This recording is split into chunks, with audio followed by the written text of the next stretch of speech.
한국인이라면 한 번쯤 들어봤을 법한 스트레스성 질환이 있다. 바로 화병이다. 누구에게도 제대로 말 못하고 끙끙 앓다가 스트레스가 누적되는 현상 등을 의미한다. 실체가 없는 것으로 전해졌던 이 병을 구체적으로 규명해 정신의학 용어로 만든 사람이 있다. 한국 사회의 정신건강 문제를 분석하며 세로토닌 전도사로 거듭난 이시영 박사다. 이시영 박사는 올해 90세를 맞았다. 그러나 30년은 젊게 사는 것 같다. 한 세기를 가까이 살아왔던 그가 장수보다 중요하다고 강조한 신체적 정신적 건강 요인은 무엇인지 알아보자. 이 박사는 한국 전쟁을 겪은 세대다. 한국 전쟁 당시 그의 나이는 16세였다. 전쟁 중 그는 대구 비행장에서 미군 부대 하우스보이로 일하며 돈을 벌었다. 하우스보이를 하느라 공부할 시간은 없었지만 대학에 갈 원서를 낼 시기가 됐다. 이 박사는 의과대학에 진학했다. 의사가 될 때까지 징병이 보류된다는 게 그 이유였다. 경북대 의과대학에 진학한 후 이 박사는 미국 유학길에 올랐고 예일대에 진학했다. 사람을 세뇌시키는 현상에 대해 분석한 립튼 교수의 연구에 끌렸기 때문이다.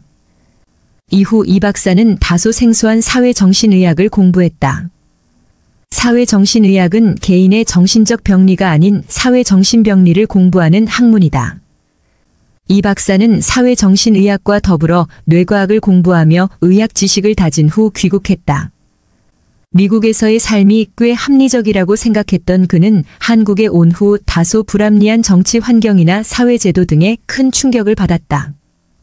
스트레스를 풀기 위해 그가 빠진 것은 테니스였다. 테니스에 지나치게 몰두한 나머지 그의 건강이 안 좋아졌다. 디스크 때문에 허리와 무릎이 망가진 것이다. 그는 당시 의사란 놈이 몸 관리 하나 못했다는 생각에 직업적인 양심의 가책을 느꼈다고 한다. 이후 그가 빠진 것이 바로 자연의학이었다. 치료보다 예방에 초점을 맞추며 신체적으로나 정신적으로 모두 건강하게 살아갈 수 있는 삶에 초점을 맞추게 된 것이다. 이 박사는 현대 서양의학의 한계가 바로 치료에만 집중되고 예방에 초점을 맞추지 않는 것이라고 보았다. 그는 기대 수명이 길어진 만큼 만성질환을 예방해 아프지 않으면서 장수하는 삶을 살아야 한다고 주장했다. 그가 강조하는 삶의 자세 중 하나는 바로 원시 생활이다. 채식 위주로 적게 먹으면서 부지런히 걷는 삶이다. 이 박사는 시사저널과의 인터뷰에서 자연에 가까워지는 삶의 중요성을 이야기하며 건강을 위해 조금 부지런할 필요가 있다는 소신을 밝혔다. 이 박사가 강조한 것 중 하나는 바로 세로토닌이다. 세로토닌은 뇌 신경 전달 물질로 우리 몸의 신진대사를 조절하며 분노, 우울 등의 감정을 조절한다. 그는 한국 사회의 가장 큰 단점을 충동으로 보았다.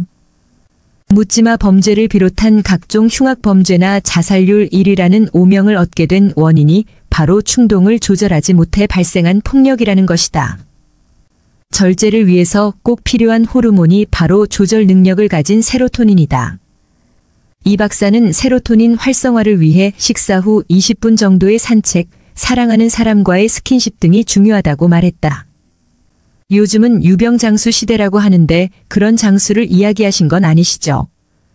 농담입니다. 장수는 누구나 꿈꾸는 이야기죠. 나이 많으신 어르신도 이제는 빨리 가야지 얘기하시지만 이것이 모두 거짓말인 것도 다 아시죠? 그만큼 모두가 바라는 소원이 아닐까 생각이 되는데요. 장수에 있어서 유전적인 요인은 배제할 수 없는 아주 중요한 부분이죠. 장수 집안이라고 하는 집이 있죠. 저희 집도 장수하는 집에 속하는데요. 저희 할머니도 90이 넘으셔서 돌아가셨고요. 저희 아버지 90에 돌아가셨거든요. 개인적인 저의 바람은요. 저도 90까지 일하다가 가는 것입니다. 장수에 대한 연구는 아주 오래전부터 진행이 되었는데요. 구체적으로 이거 다 하는 것이 발견된 것은 없습니다. 그 중에서도 가장 활발하게 연구된 부분이 바로 식생활. 이 부분도 특정 집단의 식생활과 장수가 연관이 있다. 이 정도이지 구체적인 내용은 사실은 없습니다. 그러나 장수에 대한 많은 분야의 연구자들이요. 이구동성으로 이야기하는 것 한 가지가 있습니다. 단순 식생활을 연구하는 분야만의 이야기가 아니라 환경이라든지 운동에 관한 연구를 하시는 분들도 동일하게 이야기하는 부분입니다. 효소 사용이 수명과 연관이 있다는 이론 때문입니다. 효소라고 하는 것이 우리 몸에 평생 만들어지는 양이 정해져 있는데 효소를 많이 사용하게 되면 빨리 소비가 되어서 수명이 한다는 이론입니다. 나이가 드실수록 효소 사용량을 줄이기 위한 식생활이 아주 중요합니다. 그런 의미에서 나이가 드실수록 발효식품을 많이 드시라고 권해드리고 싶습니다. 발효식품 안에는요, 이미 효소가 풍부하게 그렇기 때문에 우리 몸의 효소 사용량을 줄일 수가 있기 때문이죠. 효소가 풍부한 효모를 드시는 것도 도움이 됩니다. 아무래도 나이가 들게 되면 위의 기력도 떨어지고 투하력도 떨어지기 때문에 발효식품이나 효모와 같은 식품이 건강을 유지하고 장수를 유지하는 데 도움이 되는 것은 사실입니다.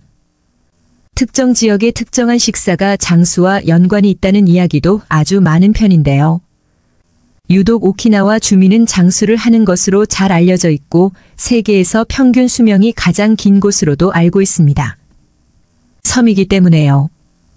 이곳 주민들이 생선과 해산물을 주로 먹는 것으로 알려져서 건강과 장수에 도움이 되는 것으로 알려져 있습니다. 이와 비슷하게 이탈리아 남부에서는 해산물을 비롯하여서 올리브유를 많이 사용하는데요. 이러한 식단이 건강에도 도움이 되고 장수에도 도움이 되는 것으로 많이 알려져 있죠. 100세의 건강의 꿈이라고 하는 내용으로 노벨상을 받은 메치니코프가 이야기하는 장수의 호카서스 지방에서는 100세 노인들도 말을 탈 정도로 건강하고 장수하는 사람이 많은 것으로 알려져 있죠. 우리나라도 장수하는 분들이 계시는데요. 그분들의 식사를 들여다보면 평소에 고기나 생선을 꾸준히 드신다거나 견과류와 같이 오래 씹을 수 있는 간식을 드신다거나 나물 위주의 식이섬유가 아주 풍부한 반찬을 드시는 것입니다. 그리고 나이가 드셔도요, 이를 손에 놓지 않고 있다는 것이죠. 본인의 힘에 부치지 않을 정도의 노동을 끊임없이 하신다는 것입니다. 노동이라고 하는 것이 자기 자신의 존재를 나타내는 일이기 때문에요. 건강을 위해서도 장수를 위해서도 자신의 자존감과 정신 건강을 위해서도 엄청나게 중요한 부분입니다. 일을 많이 하시던 분이 일을 놓게 되면은요, 갑자기 확 늙기도 하고요. 때로는 없던 병이 확 생기는 것도 바로 이러한 이유에서입니다. 오늘 장수에 대해서 새로운 사실들을 많이 배우고 있는데 우리가 장수에 대해서 잘못 알고 있는 것들도 많을 것 같아요. 이번 기회에 정확히 알려주. 장수에 도움이 되는 식품이나 식습관에 대한 이야기가 아주 많은 편인데요. 장수에 좋은 식품은 따로 없습니다.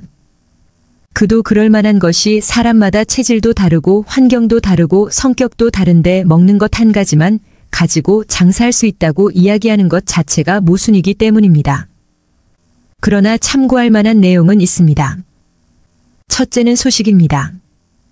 다음으로는 저작작용입니다. 많이 씹어야 먹을 수 있는 식품들을 선택하시는 것이 중요합니다. 나물이라든지 아니면 견과류와 같은 것입니다. 장이 건강해야 건강하게 오래 살 수가 있기 때문에 유산균을 드시는 것과 발효식품이라든지 효소가 풍부한 식품을 드시는 것 정도로도 정리할 수가 있겠죠. 식품이라든지 여러 가지 이야기는 그냥 참고만 하시면 되는 내용들입니다. 예를 들자면요. 수화하시는 분들은 싱겁게 드신다거나 육식하면 반명한다. 이런 것도 잘못된 이야기입니다. 오히려 나이가 드실수록 육식을 조금이라도 꾸준히 하시는 분의 평균 수명이 훨씬 더 높다는 연구 결과도 있습니다. 운동을 해야 건강해지고 장수할 수 있다. 이런 이야기도 많지만 운동을 많이 하면 많이 하게 될수록 활성산소가 많이 발생하기 때문에 오히려 문제의 소지가 있을 수도 있다는 사실이죠. 운동은 어떤 운동을 하는 것이 중요한 것이 아닙니다. 많이 하는 것도 중요한 것이 아닙니다. 본인에게 맞는 운동을 하시는 것이 중요하고요. 적절하게 유산소 운동과 근력 운동을 병행하시고 무엇보다도 꾸준하게 하실 수 있는 운동을 하시는 것이 중요하지 짧은 시간에 많은 운동을 해가지고 혈당 수치를 콜레스테롤 수치를 낮추고 혈압을 낮추고 체중을 줄이는 것이 중요한 것이 아니라는 것입니다. 운동을 쉬게 되면 운동을 하기 전보다 건강 상태는 더 나빠지는 방향으로 가게 되기 때문에 채식 위주의 식사가 장수의 비결이다. 생선을 많이 먹는 것이 장수의 비결이다. 이야기하시지만 고기를 먹는 게 어려워서 채식주의를 하는 그런 나라들의 평균 수명을 살펴보면 그리 길지 않습니다. 생선을 주로 먹는 섬나라 사람들의 평균 수명도 그리 길지 않습니다. 일부 특정 지역에서 장수하시는 분들이 많은 것일 뿐인 거지. 무엇을 먹었다거나 아니면 무엇을 한다고 해서 하는 것이 아니고요. 복합적으로 이루어지면서 특정 환경과 특정 민족 또는 체질에 의해서 나타나는 것이지. 단순하게 이렇게 몇 가지 한해서 정해져 있는 것이 아니기 때문입니다.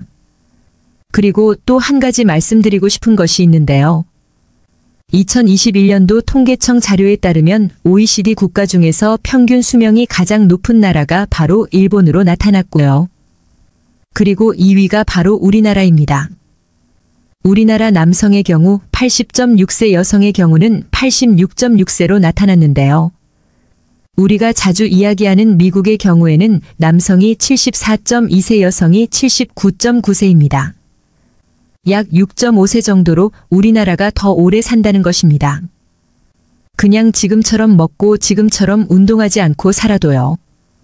미국 사람들보다 우리나라 사람들이 더 오래 산다는 이야기입니다. 그런데도 불구하고 건강 이야기할 때 미국에 있는 논문이라든지 미국 박사들을 만들어낸 자료들을 이야기들 하시는데요. 우리나라 사람들이 사람들보다 훨씬 더 오래 사신다는 사실이죠. 외국 자료에 많은 관심을 두지 않아도 된다고 생각합니다.